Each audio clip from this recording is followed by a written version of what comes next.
Okay, for this video we're going to be talking about something called ice problems. Ice problems is related to something called reaction quotient.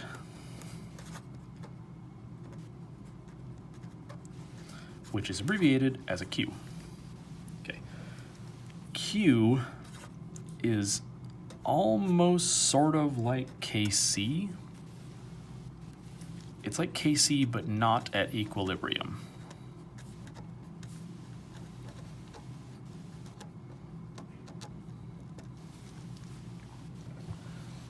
Okay, so basically what it comes down to is if Q is equal to Kc, you're basically at equilibrium. Okay. If Q is greater than Kc, you're going to have the reaction is going to have to shift to the left to get to equilibrium.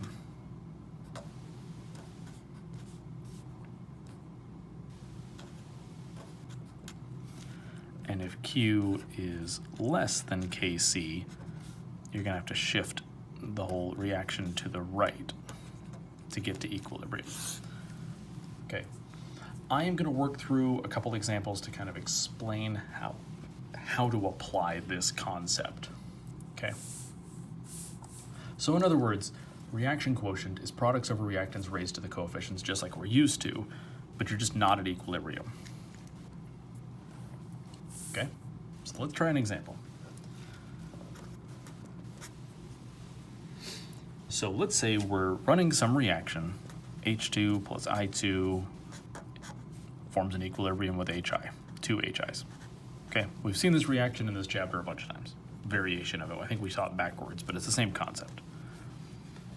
Okay, and what we want to know is we have some starting reaction.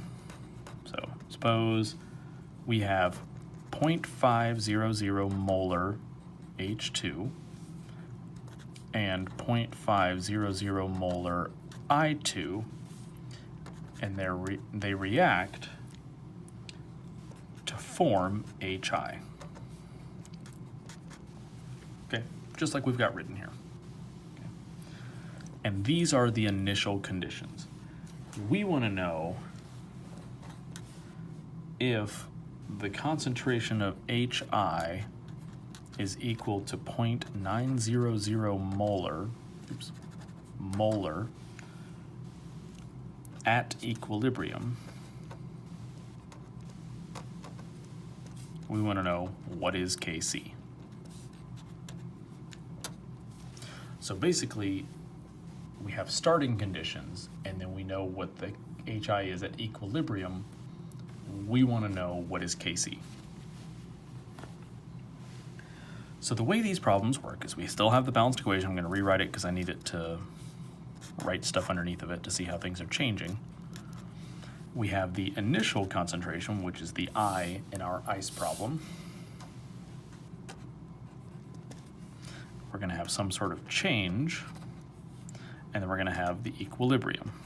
This is why they are called why they're called ice problems, is because it's initial change equilibrium. We are going to see this a lot for the acid-base chapter, so these are going to come up all the time. Okay. So our initial conditions are that we have 0.500 molar of this, 0.500 molar of this, and we have none of this formed yet. Okay? And what's going to happen is this is going to decrease by some amount. This is going to decrease by the same amount, and then we're going to form 2 moles of this because of the 2 in the front. So it's a 1 to 2 ratio. So to get to equilibrium, since we only have reactants and no products, this is going to decrease and this is going to increase by the same amount.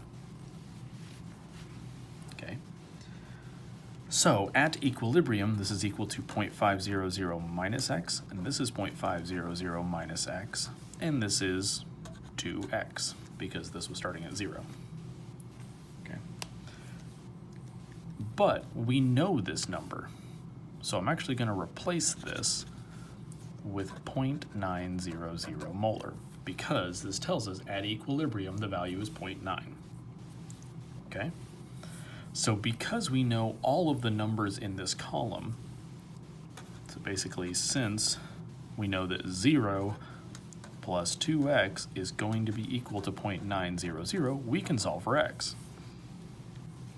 Basically, the 0 doesn't matter. If we'd had a starting value, we'd put it there, but we don't. We had it at 0.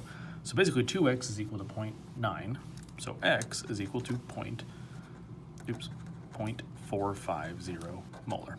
Sorry, I got new pens and they kind of write a little differently. So, at equilibrium, since we know x now, we can solve for these values. So, we basically plug this in for x, and this will now be 0.5 minus 0.45, so it comes out to 0.050 molar. Same for this. And Kc is what we're solving for. Kc is equal to products over reactants raised to the coefficients. So it's concentration of HI squared, right? Same as it was before. Same products over reactants raised to the coefficients times concentration of H2 times concentration of I2. That's going to be on the bottom. At equilibrium. Well, at equilibrium, we now know all these values, so we can plug them in. So this is 0.900 molar. This is 0.050 molar. I guess this one was squared. I said it, or I wrote it down here, but I forgot to copy it over. And this is 0.050 molar. Okay, we go by the equilibrium values. HI was 0.90, okay, and in this equation it was squared, so we squared it. H2 and I2 were both 0.05 because it was 0.5 minus x, which we had solved for. Okay, when we plug this all in, the answer comes out to 324, or 3.24 times 10 to the second, whatever. I know KCs tend to have times 10 to the second, basically scientific notation versions, so either way. A little bit of a weird problem, but this is how we would approach this one. Let me try one more just to kind of see how this works for us. Okay. So, page 12. All right, another example. Suppose we've got this reaction. Two SO3s, these decompose to form two SO2s and an O2. That's our balanced equilibrium equation. We want to know if the initial concentration, okay, so if the initial concentration of SO3 is equal to 0.0150 molar, and there is no concentration of SO2 and O2. So basically we're starting out with only 0.15 molar of this and none of this. Okay. Then the concentration of SO3 is equal to 0.0076 molar at equilibrium.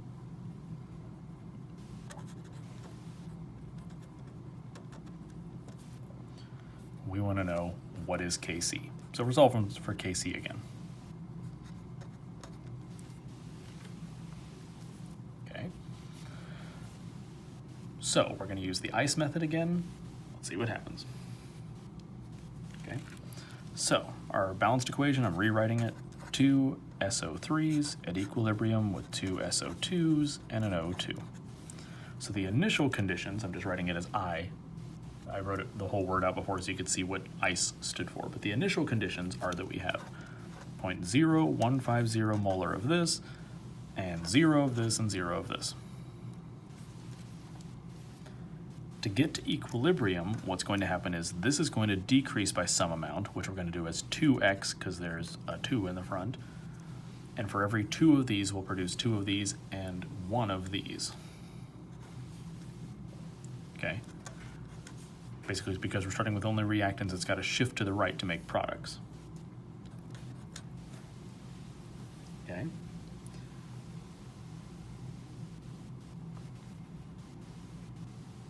Okay, so we know that our concentration at equilibrium of SO3 is equal to 0.0076 molar. And we don't know these values yet. We know that this is 2x and this is x. But because we know this whole column of data, we know that 0.0150 molar minus 2x is now equal to 0.0076 molar.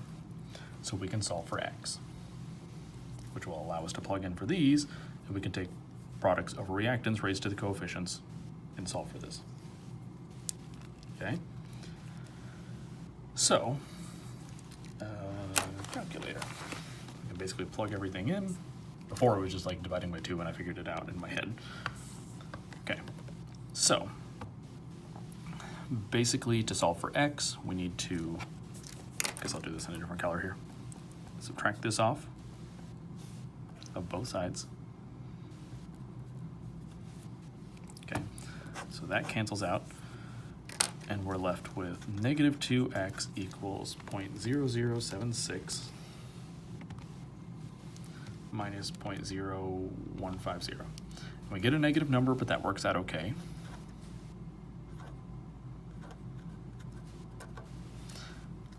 The two negative signs cancel out, and we divide by 2 on both sides. So x is equal to whatever that is divided by 2. We get 0.0037. Okay? Molar, I guess. Okay. So, now that we know what x is, we can plug it in.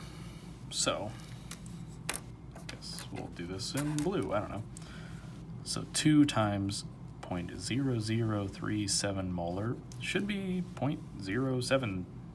Oh, I wrote a 4, not a 6. Let's try that again. So that's an 8. Sorry. That's what I gave for copying a number down wrong. 0.0076 divided by 2 is 0.0038. Sorry. So this is 2 times 0.0038, and this is 0.0038, because that's what x is. Okay? So this number, not surprising, comes out to 0.0076. Okay, because this went down by that amount and became 0.0076, and this went up by the same amount. Okay, so basically just plug it in, and Kc is going to be, sorry, having a terrible day of copying things down. So basically Kc is products over reactants, so we just plug in our values that we got. Okay, so it's SO2 squared times O2 to the 1 divided by SO3 squared. So we plug in the values that we got, which is these two things, which is 0.0076 molar squared. This is 0.0038 molar, and this is divided by 0.0076 molar squared. Honestly, these three, those two things all cancel out, and Kc is equal to basically 3.8 times 10 to the negative third. And Kc doesn't have any units, but the molarities wouldn't cancel out. Okay, so I think that's right. Sorry, I kind of messed up copying a number along the way, but I think that works out. All right, sorry for the messing around or messing up a little bit on the last one, but that should be how it's set up. All right, thank you guys.